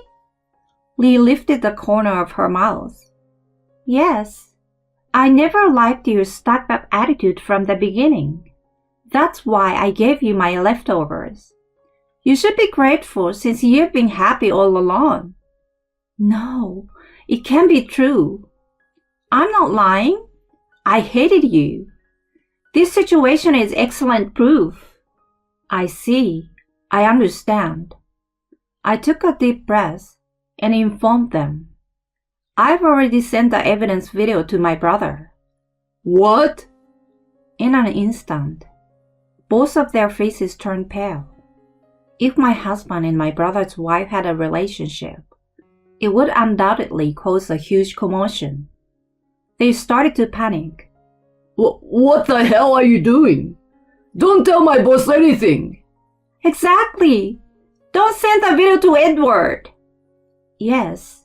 In fact, my brother had started a company and became its president before marrying Lee. My husband's new job was with my brother's company. I stood in their way as they tried to escape in their disheveled state. My brother will be here soon, so behave yourselves. Hey, stop it! Get out of the way! Move aside, you foolish woman! While we were grappling, the doorbell rang. My brother had arrived. Entering through the front door, he stood in the living room, contemplating something as he observed the frozen pair. Now, where should we start? Is it true that you had a relationship with him? No, it's a misunderstanding. I have the video evidence that Monica sent to me, so there's no excuse. Now tell me the details of how it all happened. Reluctantly, Lee turned pale and began to speak. She revealed that she and Aaron, though not dating during high school, had a physical relationship. After marriage, they coincidentally met outside, went for a meal, and ended up in a hotel that same day. She confessed to meeting secretly with Aaron behind my and my brother's backs. Hearing all this, my brother let out a deep sigh. I understand the story. Lee, we are getting a divorce. What? Are you serious? Listen, the one I truly love is you. You only love my money, right? He confronted Lee by presenting credit card statements. After we got married, it was all about luxury, from brands to cosmetic treatments for you. I've closed my eyes to such things because you are my beloved wife, but I can't tolerate this anymore after being subjected to such actions. Our divorce is a done deal. No way. Lee drooped her head, and next to her, a trembling Aaron caught the attention of my brother. Now, it's your turn. Stand up. Yes. When my husband stood up, my brother grabbed his collar and delivered a clean jab. Unable to take a defensive stance, Aaron was slammed to the floor with a thud. He groaned, his mouth opening and closing as he looked at my brother. This is for laying hands on my woman. And this is for hurting my sister. My brother forced Aaron, who couldn't get up on his own, to stand and delivered another jab. Once again, Aaron was slammed to the floor, visibly struggling, his face turning bright red. I looked down at him with cold eyes. I give up. Please spare me. Upon hearing my husband's plea, my brother finally backed away. I had received reports from your department head. He often complained that you were frequently absent during work hours. Yet, your sales performance was terrible. What? Our company's sales car was parked in front of this house. Most likely, you were meeting with Lee during work hours, right? The fact that you are at home during this time is evidence enough. That... My husband's eyes starting to wander suddenly. To engage in such behavior during working hours is something I, as a professional, cannot overlook. Despite your poor sales performance, I was willing to turn a blind eye because you're my cute sister's husband. However, if you're skipping work for an affair, that's a different story. I'm firing you. What? Fired? That's a problem, President! My husband clung to my brother, but was easily shrugged off. Then, he staggered towards me, bowing deeply to apologize. Monica, I'm truly sorry for what I have done. Look at me. I'm apologizing, so please forgive me. And then, maybe your brother will. Stop kidding me! Before I knew it, I was raising my voice. I can't forgive you for cheating with my friend. We are getting a divorce too. Be prepared, because I'm going to demand alimony for both of you. Divorce? Alimony? To Lee and Aaron's astonishment, my brother told them this with a smile. Of course. I will also demand compensation.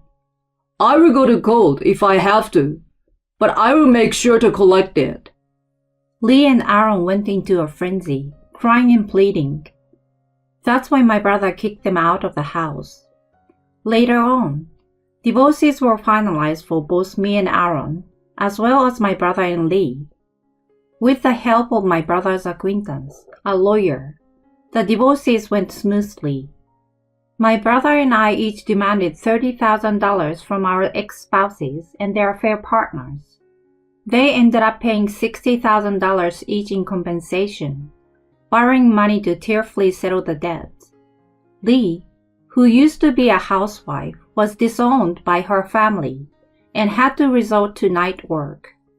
Aaron, who got fired from my brother's company, spent his day's job hunting and worked a night job in cleaning to make ends meet. They lived together for a while, but constant fights eventually led to a breakup. There were times when they sought refuge with us, but my brother and I firmly turned them away, so I have no idea about their life afterward. One thing was certain. They were leading miserable lives. On the other hand, my brother and I had a meal together after the commotion settled down. I'm really sorry, Edward, for introducing her to you. You're not to blame. We've both been through a lot this time. My brother said this, patting my head like he used to do when we were younger.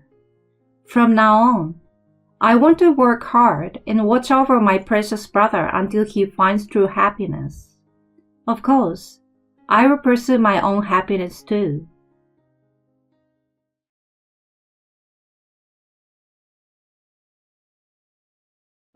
What a lovely child. She looks just like me, and my wife is pregnant with our second one. What? Why are you here? bringing his mistress and kid to my hospital and then asking, "Why are you here?" That's just unbelievable. I wish I could throw the same question right back at him. Why are you here? I'll make sure he regrets casually showing up at my workplace. My name is Bianca.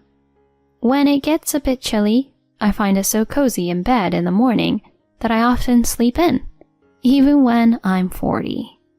Today, I slept through my alarm and didn't wake up my husband, so I apologized profusely. No, it's my fault for sleeping in, he said with a smile. But I still felt bad because I had promised to wake him up the night before.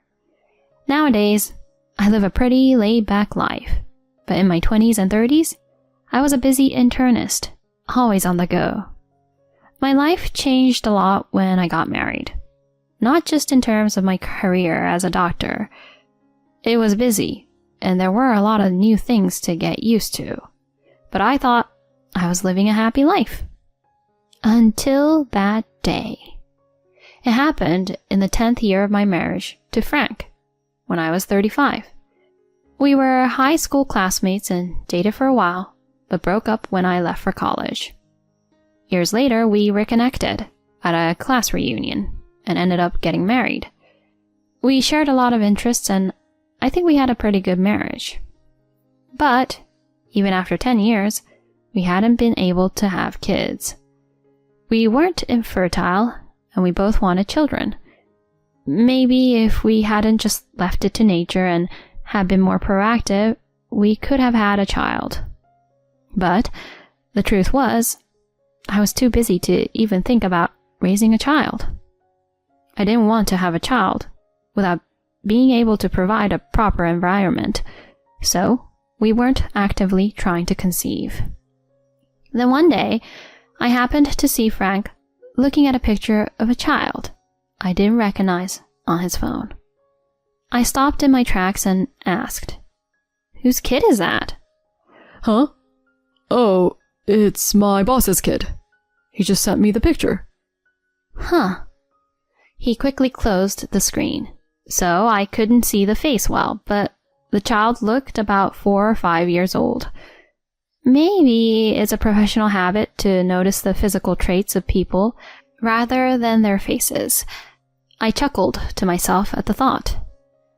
Maybe he was also yearning for a child, staring at someone else's kid like that. I started to wonder if we should seriously consider trying to have a baby. But then the same thing happened again that Christmas. He was looking at a picture of a little girl holding a toy and laughing. It was probably the same child I saw before, the boss's daughter. Is there really a boss who frequently emails pictures of their child to their subordinates? Even if it was just parental pride, wouldn't it be more normal to show the photos directly at work rather than sending individual emails? Once I started thinking like that, my suspicions about Frank grew, and I started to wonder who that child was. My first thought was that it was his child from an affair, but I saw no signs of him cheating. Of course, I couldn't be sure since I worked night shifts, and he could have been sneaking out then. But knowing how he always tidied up the room and took care of the laundry and meals when I was away, it seemed unlikely. He worked during the day and spent the evenings with me, or did chores when I was on night shifts. I didn't think he had time for an affair, but I couldn't shake the feeling that something was off. So I took a day off without telling him and decided to stake out near his office. Thinking I was foolish to waste my day off like this, I waited at a cafe in front of his office, sipping coffee. After a while, Frank left the office later than usual for a sales call. I quickly left the cafe and followed him. He went to an apartment, and when he rang the doorbell, a woman and a little girl came out to greet him with smiles. It was the girl from the photo, and I just broke down crying. But it was just a woman, and a child coming out to greet him. There was no solid proof. Maybe he was just visiting a friend and her child. But my gut told me that the woman was his mistress and the child was his. I was probably right. That day, I lied to him that I was tied up with work and couldn't come home, and stayed at a hotel instead. The moment I thought my husband might be cheating, I couldn't bear to breathe the same air as him.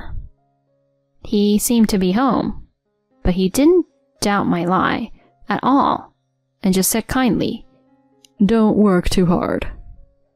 I even felt irritated by his warm words, wondering if I had been deceived by his superficial kindness all this time.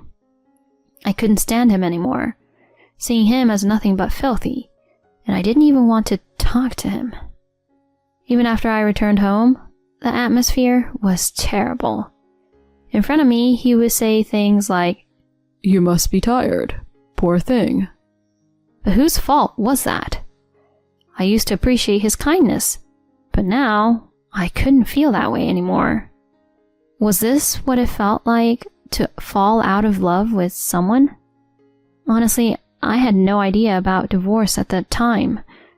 Or rather, you don't research these things unless you're considering divorce. Nobody gets married with the intention of getting divorced, after all. After that, I started learning about the law and gathering evidence, steadily preparing for divorce. Having a detective do his work would take time, but surprisingly, I quickly found out about the other woman. My husband and his mistress, Myra, met in a cafe about a year after we got married. He fell for Myra, a waitress there, at first sight, and started visiting the cafe regularly for lunch. They began talking little by little, and though they didn't exchange contact information at first, keeping it strictly as customer and waitress, one night he asked her out for dinner. From there, they quickly became romantically involved. He mainly visited her house in between work, rarely going on dates, probably to avoid being seen. Every other week or so, the detective sent me detailed reports about my husband's affair. The more I learned, the less I wanted him in my sight. It was a necessary process to gather evidence, but it was tough. Reluctantly, I switched to mostly night shifts to avoid seeing him. Fortunately, he didn't suspect a thing. Thinking I just needed to go through with a divorce, about a month after the incident, a family walked into my consultation room, saying, "Excuse us." "Okay, Maya, be good."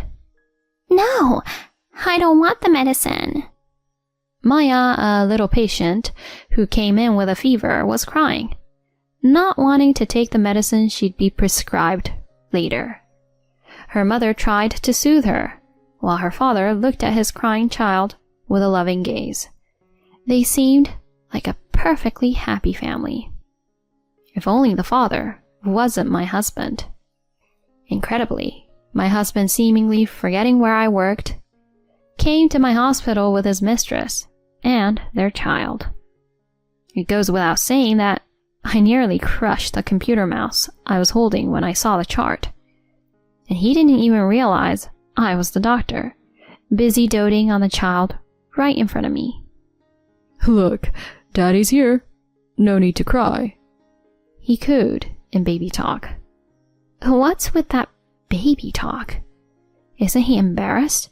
Especially in public and in front of his wife? I almost wanted to lecture him. If you're going to cheat, at least hide it thoroughly. What a lovely child. He turned around with a big smile and said, "Right? She looks just like me. And actually, my wife is pregnant with our second."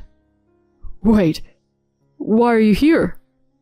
The moment he saw my face, his expression froze. But I said with a smile, "Could you please keep it down in the hospital?" But this isn't your hospital, is it? Oh dear. Didn't I tell you? I help out at this affiliated hospital twice a week. Did you forget? Frightened by my smile, his face turned pale, and Myra, his mistress, worriedly asked, "Are you okay?" What a lucky girl Maya is to have such great parents. Ah, Myra replied, clearly confused about why I was suddenly praising them. She seemed unsure what to say, but managed a polite, thank you.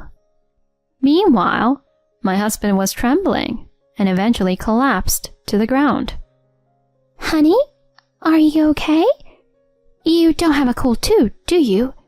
Are you feeling sick? She asked him, but he couldn't answer.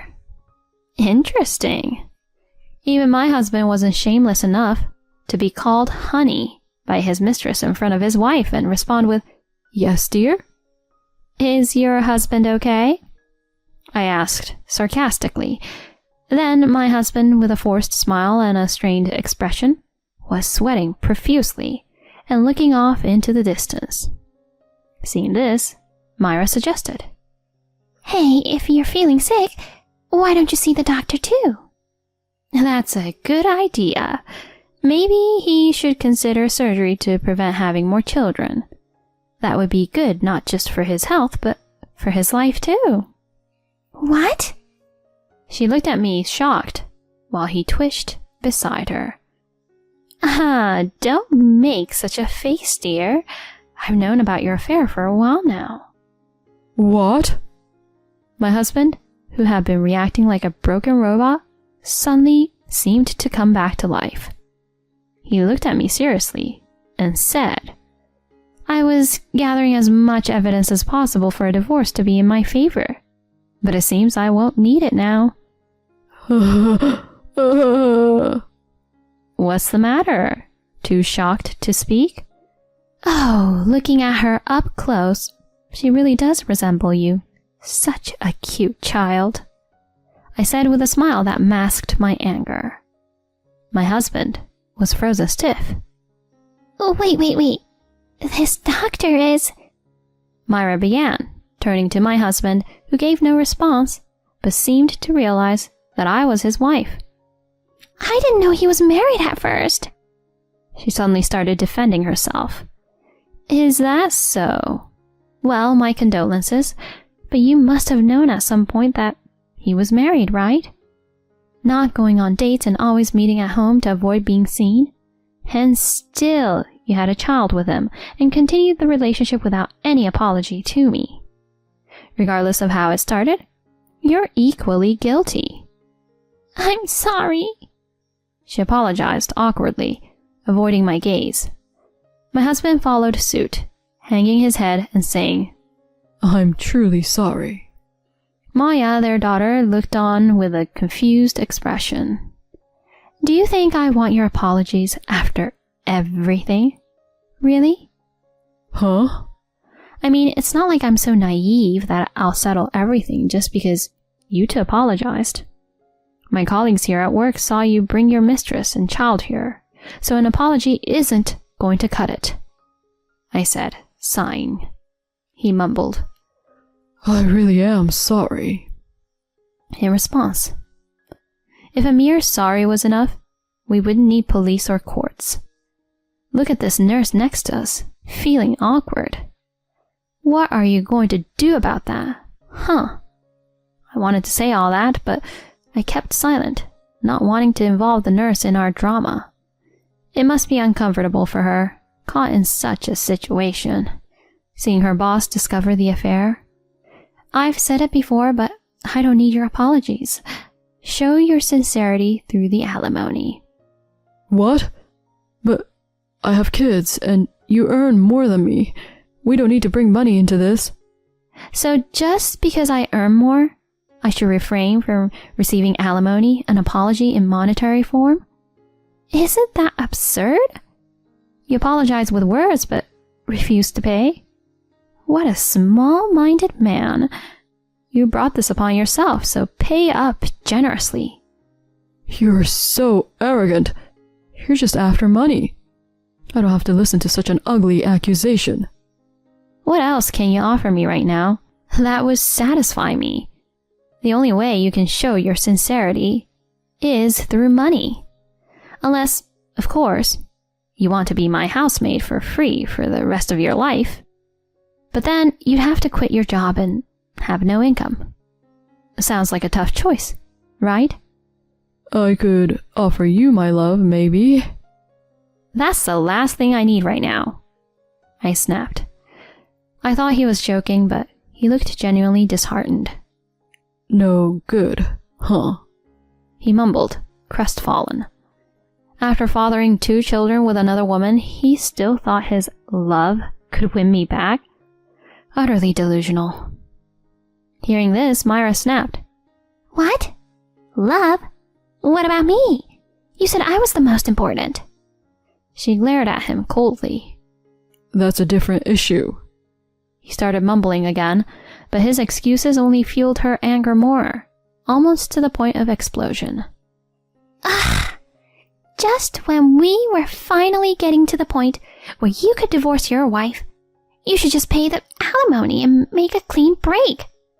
I decided to have the second child because you said you were going to divorce in the future.